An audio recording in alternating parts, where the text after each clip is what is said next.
আসসালামু আলাইকুম। BD real টেকনোলজিতে আপনাদেরকে স্বাগতম। আজকে আমি আপনাদেরকে দেখাবো কিভাবে আপনারা আপনাদের ভুলে যাওয়া ওয়াইফাই এর পাসওয়ার্ডটি ল্যাপটপ বা ডেস্কটপ দিয়ে খুব সহজেই দেখে নিতে পারবেন। তাহলে চলুন আমি আপনাদেরকে আমার কম্পিউটারে নিয়ে যাচ্ছি। হ্যাঁ, আমরা খুব সহজেই আমাদের ভুলে যাওয়া ওয়াইফাই এর পাসওয়ার্ডটি আমাদের ল্যাপটপ বা ডেস্কটপ দিয়ে দেখে নিতে পারবো। এই জন্য আমরা আমাদের কম্পিউটার থেকে টেক্সট বারের সার্চ বক্সে লিখব রান। রান লেখার সাথে সাথে এখানে দেখতে পাচ্ছেন রান নামে একটি অ্যাপস শুরু হয়েছে, এখানেও দেখতে পাচ্ছেন। আমি জাস্ট এটিকে ওপেন করে নেব এবং রানের সার্চ বক্সে লিখব ncpa.tpl লিখে আমরা ওকেতে ক্লিক করব অথবা এন্টার প্রেস করব। আমি এখান থেকে ওকেতে ক্লিক করব। দেখতে পাচ্ছেন নেটওয়ার্ক কানেকশনের একটি ফাইল ওপেন হয়ে গেছে। এখানে তিনটা অপশন আছে, ব্লুটুথ নেটওয়ার্ক কানেকশন, এথারনেট, ওয়াইফাই। আমরা ওয়াইফাই এর উপরে মাউসের কার্সর রেখে মাউস থেকে রাইট বাটনে ক্লিক করব, দেন এখান থেকে স্ট্যাটাসে ক্লিক করব। এরপর এখানে দেখতে পাচ্ছেন ওয়্যারলেস প্রপার্টিজ, এখানে ক্লিক করব। এখানে দুইটা অপশন আছে, কানেকশন এন্ড সিকিউরিটি। আমরা সিকিউরিটিতে ক্লিক করব।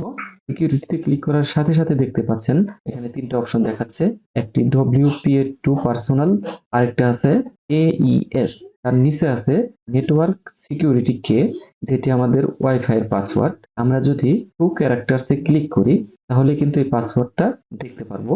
আমি দেখিয়ে দিচ্ছি, জাস্ট 2 ক্যারেক্টারস, এটিকে চেক করে দিব। দেখুন আমার পাসওয়ার্ডটা দেখা যাচ্ছে, যেটি আমি ব্লুর করে রেখেছি। যাই হোক, এভাবে আমরা খুব সহজেই আমাদের ভুলে যাওয়া ওয়াইফাই এর পাসওয়ার্ডটি কিন্তু দেখে নিতে পারবো। যাই হোক, আমি এখান থেকে ওকেতে ক্লিক করব, দেন ক্লোজ করে দিব। তাহলে ভিউয়ার্স, আমরা খুব সহজেই ল্যাপটপ বা ডেস্কটপের মাধ্যমে আমরা আমাদের ভুলে যাওয়া ওয়াইফাই এর পাসওয়ার্ডটা খুব সহজেই কিন্তু দেখে নিলাম। এরপরে আমি আরেকটি ভিডিও নিয়ে আসব, যেখানে আমি মোবাইল দিয়ে কিভাবে আপনারা আপনাদের ওয়াইফাই এর পাসওয়ার্ডটি বা ভুলে যাওয়া পাসওয়ার্ডটি দেখে নিতে পারবেন।